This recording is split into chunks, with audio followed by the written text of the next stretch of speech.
வெங்கட் பிரபு இவர் நம்ம legendary music director Ganga அமரனோட பையன் இளையராஜாவோட ஃபேமிலி நம்ம எல்லாருக்குமே தெரியும். எஸ்பிபி சரணோட க்ளோஸ் ஃப்ரெண்டும் கூட. அவர் தான் இவரோட லைஃபுக்கு நிறைய உதவி இருக்காப்ல. சினிமா பேக்ரவுண்ட் என்னதான் இருந்து இவர் சினிமாக்குள்ளே வந்திருந்தாலும் இவர் டேரக்டர் ஆனது ஈஸி கிடையாதுங்க. பட் இவர் டேரக்டராக நினச்சி டேரக்டராக வந்ததே கிடையாது. இவர் முதல்ல ஆக்டர் ஆகணும்னு ஆசைப்பட்டு ஒரு நடிகராக தான் வரணும்னு நினச்சாரு. அதுக்கப்புறமா சப்போர்ட்டிங் ரோல்ஸ்லாம் பண்ணி ஆக்சிடென்டலாக தான் டேரக்டராக மாறினாப்ல. இவரை எல்லாருக்கும் ஃபஸ்ட்டு தெரிஞ்சது 2007 சென்னை 28 படம் மூலியமாக தான் நினச்சிட்டு இருக்கீங்க. ஆனால் that's wrong.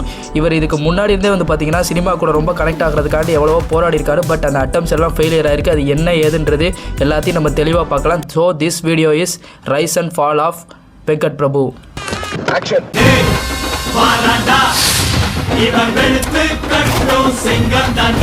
First time Venkat Prabhu is not an actor. அவர் ஆக்டராக வரலங்க. வந்து பார்த்தீங்கன்னா மியூசிக்கில் தான் ஜாயின் பண்ணியிருக்காரு. அவரோட கசின்ஸான யுவன் சங்கர் ராஜா, கார்த்திக் ராஜா இருக்கார் பாருங்க. அவங்க 2 பேரோட டெமோ சாங்ஸ் எல்லாத்துக்குமே வெங்கட் பிரபு குரல் கொடுத்துட்டு இருந்தாரு. அதுவே அவருக்கு வந்து பார்த்தீங்கன்னா சினிமா உலகத்திற்கு அவர் முதல் எடுத்து வச்ச படினே சொல்லலாம். 1996 வெங்கட் பிரபு அவரோட சகோதரரான பிரேம்ஜி இருக்கார் பாருங்க. அப்புறம் அவரோட சின்ன வயசு நண்பன் தான் எஸ்பிபி சரண். இவங்க 3 பேருமே சேர்ந்து ஒரு கேங் ஆரம்பிக்கிறாங்க. அந்த கேங் வந்து பார்த்தீங்கன்னா மியூசிக் பேண்டாக மாறுது. அந்த மியூசிக் பேண்டோட பேர் தான் நெக்ஸ்ட் ஜென்ரேஷன். அந்த பேண்டில் யுகேந்திரன், தமன் மாதிரி ஃபியூச்சர் ஸ்டெப்ஸில் உள்ள ஸ்டார்ஸ் எல்லாமே அந்த டைமில் இருந்தாங்க. ஸ்டேஜ் பெர்ஃபார்மன்ஸில் அந்த டீம் செம்ம வைப்பை கிரியேட் பண்ணிச்சு அந்த காலத்திலேயே. அடுத்த வருஷமே வெங்கட் பிரபுக்கு ஹீரோ ஆகிறதுக்கான ஆப்பர்ச்சுனிட்டி தேடி வந்துச்சு. அப்பா கங்கை அமரன் இருக்கார் பாருங்க. அவரே இந்த படத்தை டைரக்ட் பண்ணலான்னு சொல்லி பூஞ்சோலை அப்படின்ற படத்தில் சங்கீதாவை ஜோடியாலாம் போட்டு இந்த படத்தை வந்து பார்த்தீங்கன்னா ஸ்டார்ட் பண்ணி வச்சிருக்காங்க. ஆனால் அதிர்ஷ்டம் தான் அவங்க பக்கம் இல்லைன்னு சொல்லணும். பிகாஸ் படம் பாதிலே ட்ராப் ஆயிருச்சு. அதுக்கப்புறம் அந்த படத்தை எவ்வளவோ ரிவ்யூ பண்ண ட்ரை பண்ணாங்க. பட் எல்லா முயற்சியும் வந்து பார்த்தீங்கன்னா ஃபெயிலியராக அமைஞ்சு அந்த ஒரு படத்தை கடைசி வரைக்கும் எடுக்க முடியாமலே போச்சு. இதோட இவரோட கெரியர் முடிஞ்சான்னு கேட்டால் இல்லை. இதுக்கப்புறம் வந்து பார்த்தீங்கன்னா எஸ்பிபி சரண், யுகேந்திரன் இவங்க 2 பேரோடய சேர்ந்து வெங்கட் பிரபு ஒரு படம் நடிச்சாரு. அந்த படம் பேர் தான் வாண்டட். இந்த படத்தை பிரேம்ஜி எடுக்கிறதா இருந்தார். ஆனால் இந்த படமும் வந்து பார்த்தீங்கன்னா ரிலீஸ் ஆகாமலே போயிருச்சு. அதுக்கப்புறம் அகத்தியனோட காதல் சாம்ராஜ்யம்னு ஒரு படம், இந்த படமும் வந்து பார்த்தீங்கன்னா ட்ராப் ஆயிருச்சு. கண்டினியூஸாக 3 படம் ட்ராப் ஆனதுக்கப்புறம் வெங்கட் பிரபு வந்து பார்த்தீங்கன்னா தன்னை ரொம்ப கஷ்டப்படுத்திக்கிட்டு சப்போர்ட்டிங் ரோல்ஸ் நடிக்க ஓகே அப்படின்ற மாதிரி ஓகே சொல்கிறாரு. கரெக்டாக 2002 ஏப்ரல் மாதத்தில் அப்படின்ற ஒரு படத்தில் தான் இவர் வந்து பார்த்தீங்கன்னா சப்போர்ட்டிங் ரோல் நடித்த ஒரு அஃபிஷியலாக ரிலீஸ் ஆன ஃபர்ஸ்ட் படம் சொல்லலாம். அதுக்கப்புறம் சுமார் 10 படங்களுக்கு மேலே கேரக்டர் ரோல்ஸ் பண்ணியிருக்காரு. அதில் ஹைலைட்டாக இருந்த படம் என்னன்னு பார்த்தீங்கன்னா நம்ம சிவகாசி படத்தில் விஜய் கூட நடிச்சிருப்பார் பாருங்க அந்த ரோலும், அஜித் கூட ஜி படத்தில் காமெடியில் கலக்கியிருப்பார் அந்த ரோலும். இது மட்டும் இல்லாமல் சமுத்திரகனி டைரக்ட் பண்ண உன்னை சரணடைந்த ஞாபகம் வருகிறதுன்ற இந்த 2 படத்துலையுமே வெங்கட் பிரபுக்கு ரீட் ரோல் கொடுத்துருப்பாங்க. அந்த அளவுக்கு இவர் சூப்பராக பண்ணியிருப்பார். 2008 சீமானோட வாழ்த்துக்கள் படத்தில் மாதவனுக்கு இணையாலாம் நடிச்சிருந்தாரு. இதுக்கப்புறம் தான் வந்து பார்த்தீங்கன்னா நம்ம லைஃப் இப்படியே போயிட்டு இருந்தால் ஓகே கிடையாது, நம்ம கூட்டத்தோட கூட்டமாக தான் தெரியும். ஸோ நம்ம டைரக்ட் பண்ண ஆரம்பிக்கலாம்னு சொல்லி டைரக்ஷன் பக்கம் திரும்புறாரு. அப்பதான் கரெக்டாக 2007 வெங்கட் பிரபு டைரக்டரா வந்து களமிறங்கிற முதல் வருஷம்னு சொல்லலாம். அந்த படம் தான் சென்னை 6,28,000. ஸ்ட்ரீட் கிரிக்கெட் சென்னையோட சப்பன் ஏரியா 11 நியூ ஃபேஸ். அதில் ஒரு ஃபேஸ் அவரோட தம்பியை கொண்டு வந்து காமெடியாக இன்ட்ரோடியூஸ் பண்ணுறாரு. ப்ரொடியூசர் யாருன்னு பார்த்தீங்கன்னா நம்ம எஸ்பிபி சரண் அந்த படத்தையும் ப்ரொடியூஸ் பண்ணுறாரு. அப்படி ஒரு படத்தை வந்து பார்த்தீங்கன்னா நியூ கேரக்டர்ஸை வச்சு ரிலீஸ் பண்ணுறாரு. ஆனால் படம் ரிலீஸ் ஆகி தாறுமாறான ஹிட்டு. எல்லாரோட ஆடியன்ஸோட ஈஸியாக கனெக்ட் பண்ணப்பட்டுச்சு. லோக்கல் இடத்துல வந்து பார்த்தீங்கன்னா அந்த படம் சக்க போட்டுச்சு. காலத்துக்கு அழியாத ஒரு கல் கிளாசிக்காக மாறிச்சு. அத்தனைக்கு இது பெரிய ஹீரோ பேஸ்டு மூவி கிடையாது, ஸ்டார் பேஸ்டு மூவி கிடையாது, ஜஸ்ட் ஃப்ரெண்ட்ஸ் பேஸ்டு சினிமா. இந்த சினிமா வந்து பார்த்தீங்கன்னா அந்த காலத்துக்கு தக்கன செம்மையாக நமக்கு கொடுத்துருந்துருப்பாப்புல. கிரிக்கெட் ப்ளஸ் ஃப்ரெண்ட்ஷிப்னா அந்த காலத்தில் வந்து பார்த்தீங்கன்னா செம்ம ட்ரெண்டு. எல்லாரும் நான் கூட ஸ்கூல் படிக்கும்போது அப்படி தான் இருந்தோம். அந்த ஒரு கிரிக்கெட் ப்ளஸ் ஃப்ரெண்ட்ஷிப்பை செம்ம நேச்சுரலாக எடுத்து யூத்தோட கனெக்ட் ஆகப்பட்டனால இந்த படம் வந்து பார்த்தீங்கன்னா செம்ம ஹிட் ஆகி இவர் ஒரு நியூ ஏஜ் டேரக்டராக எல்லாருக்குமே போய் சேர்ந்துட்டாரு. இதுக்கப்புறம் சரியாக அடுத்த வருஷம் 2008 இதே சென்னை 28 டீமோட வந்து பார்த்தீங்கன்னா அடுத்த படம் களமிறங்குது. அந்த படம் தான் சரோஜா. இந்த படம் ஒரு முழுக்க காமெடியான ஒரு சூப்பர் படம். இந்த படத்தை வந்து பார்த்தீங்கன்னா பார்த்து சிரிக்காத ஆளே கிடையாதுன்னு தான் சொல்லணும். பிகாஸ் இந்த படத்தில் அவ்வளோ ஃபன் இருக்குங்க. நம்ம பிரம்மநாதன் கூட அந்த டைமில் பெரிய காமெடியாக இருந்து இந்த படத்தில் வந்து கேமியோ பண்ணி கொடுத்துருப்பாருன்னா பாருங்களேன். சூப்பரான படத்தை நமக்கு வந்து வெங்கட் பிரபு மறுபடியும் கொடுத்து அந்த படத்தை பயங்கரமான ஹிட் அடிச்சாரு. இதுக்கப்புறம் தான் வந்து பார்த்தீங்கன்னா நம்ம வெங்கட் பிரபுவோட 3வது படத்துக்கு எல்லாருமே 6 வாரமாக வெயிட் பண்ணிட்டு இருக்காங்க. அந்த படம் தான் என்னன்னு பார்த்தீங்கன்னா கோவா. கரெக்டாக 2010 கோவா ரிலீஸ் ஆகுது வெங்கட் பிரபுவோட 3வது படமாக. இந்த படத்தில் தான் எப்பயுமே வெங்கட் பிரபு அவரோட பேரு கீழே ஒரு டேக்லைன் போடுவாப்ல. அந்த மாதிரி இந்த படத்தில் தான் ஸ்டார்ட் பண்ணி வச்சிருக்காரு. என்ன டேக்லைன்னா வெங்கட் பிரபு ஹாலிடேவா ரிலீஸ் ஆயிருந்திருக்கு.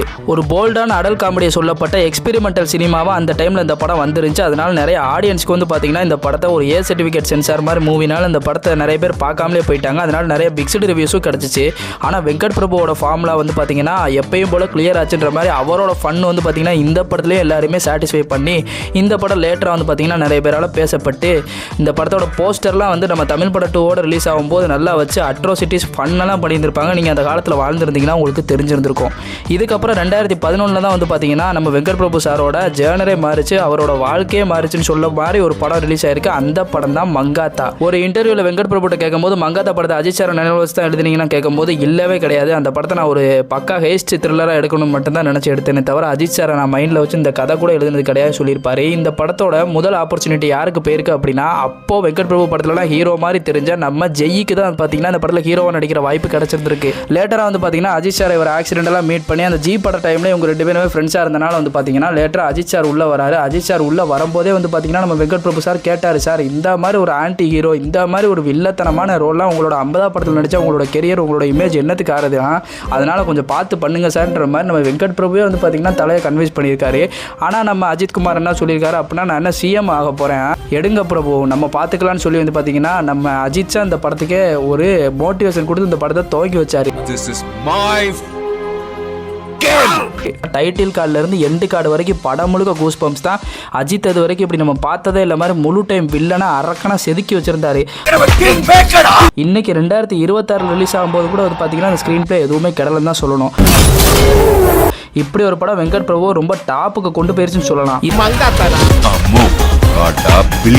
இதுக்கப்புறம் தான் நம்ம வெங்கட் பிரபுவோட ஃபால் ஆரம்பிச்சுன்னே சொல்லலாம். இப்படி மிகப்பெரிய ரைஸில் போயிட்டு இருந்தவர் எப்படி ஃபால் ஆனார் அப்படின்னா கரெக்டாக 2013 என் வெங்கட் பிரபு டயட்னு ரிலீஸ் ஆன படம் தான் பிரியாணி. அந்த டைமில் கார்த்தி செம்ம ஹிட்டில் இருந்தாப்புல. ஸோ கார்த்தி வச்சு வந்து பார்த்தீங்கன்னா யுவனோட காம்போவில் பயங்கரமாக பாட்டு எல்லாமே இருந்து. ஸோ அந்த படம் வந்து பார்த்தீங்கன்னா பயங்கரமாக இருக்க போது நினச்சிட்டு இருக்கும் போது தான் எல்லாருக்குமே வந்து பார்த்தீங்கன்னா ஏமாற்றத்தை கொடுத்துருச்சு. ஆஃப்டர் மங்காத்தாவே ரிலீஸ் ஆயிருக்குல, அப்போ எக்ஸ்பெக்டேஷன்ஸ்லாம் ஹை லெவலில் இருந்திருக்கும்ல அப்படின்ற மாதிரி தான் நாங்கள் எல்லாம் கேள்வி கேட்டோம். ஆனால் பிரியாணி வந்து பார்த்தீங்கன்னா கடைசியில் கெட்டு போய் ஊசி போன பிரியாணியாக தான் வந்துச்சு. ஆனால் என்ன கேட்ட அந்த படம் ஒரு சூப்பர் படம் நான் சொல்லுவேன். எனக்கு இந்த படம் வந்து பார்த்தீங்கன்னா சாட்டிஸ்ஃபை பண்ணியிருக்கு. பிகாஸ் இந்த படத்தில் காட்டப்பட்ட காமெடி எல்லாமே நான் வந்து பார்த்தீங்கன்னா கனெக்ட் ஆகி பார்த்து நல்லா சிரிச்சு நல்லா ஃபன்னாக வந்து பார்த்தீங்கன்னா இந்த படத்தை நான் பார்த்துருக்கேன். பிகாஸ் இந்த படத்தை எங்கேருந்து இவங்க ஆட்டையை போட்டாங்க அப்படின்னு பார்த்தீங்கன்னா ஹரால்ட் அண்ட் குமார் என்ற ஒரு அமெரிக்கன் ஹாலிவுட் படத்தில் இருந்தால் இந்த படத்தை ஆட்டையை போட்டு எடுத்திருந்திருக்காங்க. ஆனால் இந்த படம் ரிலீஸ் ஆகி வந்து பார்த்தீங்கன்னா ஒரு மிகப்பெரிய தோல்வியை கொடுத்து வெங்கட் பிரபுக்கு வந்து பார்த்தீங்கன்னா சரியான ஃபாலாக இந்த படம் அமைஞ்சிச்சு. சரி தம்பி போனா என்ன, நம்ம கையில் இப்போ அண்ணன் இருக்காப்புல என் அடியை மட்டும் பாருன்னு சொல்லி வந்து பார்த்தீங்கன்னா கார்த்தியோட அண்ணன் சூர்யா வச்சு 2015 மாஸ் என்கிற மாசிலாமணின்ற டைட்டில் வெங்கட் பிரபு 6 அடிக்க போறேன்னு சொல்லி வந்து பார்த்தீங்கன்னா அவரோட 6வது படத்தை எடுக்காப்புல. இந்த படத்தில் விட்ட ஃபர்ஸ்ட் லுக்காக இருக்கட்டும், இந்த படத்தில் விட்ட மோஷன் போஸ்ட், இந்த படத்தில் விட்ட டீசரு, நம்ம மாஸ் வந்து பார்த்தீங்கன்னா காதில் குத்திருக்க அந்த கம்மல், அந்த பிஜிஎம் எல்லாமே வந்து பார்த்தீங்கன்னா எக்ஸ்பெக்டேஷன்ஸ் ஹை லெவலில் கூட்டின மாதிரி அந்த டைமில் பயங்கரமாக இருந்துச்சு. இது எல்லாத்தையும் தாண்டி நம்ம சூர்யா மாதிரி ஒரு பெரிய ஆக்டர் வந்து பார்த்தீங்கன்னா ஹாரர் மூவி நடிக்க போறாரு. அது எந்த மாதிரி இருக்குன்ற மாதிரி எல்லாருக்கும் எக்ஸ்பெக்டேஷன் ரொம்ப எகிரிச்சு அந்த டைமில். இதை வெங்கட் பிரபு வேறு டைரக்ட் பண்ணுறாரா சொல்லவா வேணும். அஜித்துக்கு மாதிரி சூர்யாவுக்கு இந்த படம் இருக்குன்ற மாதிரி பயங்கரமான எக்ஸ்பெக்டேஷன். படத்தை ஒரு சிங்கிள் சூர்யா கான்செப்டாகவே எடுத்திருந்தாலே படம் நல்லாவே ஒர்க் அவுட் ஆகிருக்கும். பட் அப்பா சென்டிமெண்ட், அவருக்கு ஒரு ஃப்ளாஷ்பேக், அதுக்கப்புறம் ரிவெஞ்சுன்னு சொல்லி சமுத்திரக்கனியெல்லாம் வில்லனாக இறக்கி தேவையில்லாமல் இந்த படத்தை வந்து பார்த்தீங்கன்னா நாஸ்தி பண்ணிட்டாங்கன்ற மாதிரி இந்த படத்தை ஒரு தடவை கூட பார்க்க முடியாத மாதிரி ஆக்கி போட்டாங்க. பட் படம் ஓரளவு கொஞ்சம் வைபாக தான் இருக்குமே. சரி இப்படியே போயிட்டு இருந்தால் வேலைக்கு ஆகாது. அண்ணன் தம்பி 2 பேரும் வந்து பார்த்தீங்கன்னா நம்மளை படுக்க போட்டாங்க. ஸோ நம்ம எப்படியாவது எஞ்சி நிற்கணும்னு சொல்லி என்ன பண்ணியிருக்காங்கன்னா 2016 சென்னை 28 டீமை மொத்தமாக மறுபடியும் கூட்டு வந்து வெங்கட் பிரபு ரீயூனியன் அப்படின்னு சென்னை 6,28,2 படத்தோட பாட்டு எடுக்காரு. இந்த டைமில் வந்து பார்த்தீங்கன்னா பல பேர் பாட்டு எடுத்து தள்ளிட்டு இருந்தாங்க, நான் போன வீடியோவில் சொன்ன மாதிரி. ஸோ இந்த டைமில் வரனால இந்த படத்துக்கு அவ்வளோவா எக்ஸ்பெக்டேஷன்ஸ்லாம் இல்லை. பட் நம்ம சென்னை 28 ஃபேன்ஸ் மட்டும் இந்த படத்தை பார்க்கணும்னு நினச்சாங்க. ஸோ நானும் வந்து பார்த்தீங்கன்னா ஆரவாரமாக டிக்கெட்டெல்லாம் வாங்கிட்டு உள்ளே போய் உட்காந்துட்டு செம்ம வைபாக இருக்க போகுது அப்படின்னு. பட் எனக்கு வந்து பார்த்தீங்கன்னா இந்த படம் மிகப்பெரிய ஏமாற்றத்தை தான் கொடுச்சு. ஏன்னா வந்து நம்ம சென்னை 28 பார்ட் 1 பார்த்துருந்தீங்கன்னா அதில் உள்ள காமெடி எல்லாமே அவ்வளோ நேச்சுரலாக இருந்திருக்கும். லவ், ஃப்ரெண்ட்ஷிப்பு, பாண்டு எல்லாத்தையுமே அவ்வளோ அழகாக காட்டியிருப்பாங்க. பட் இது எப்படி இருந்துச்சுன்னா இந்த டயத்துக்கு தக்கன இவங்களே வந்து பார்த்தீங்கன்னா மாற்றின மாதிரி இருந்துச்சு.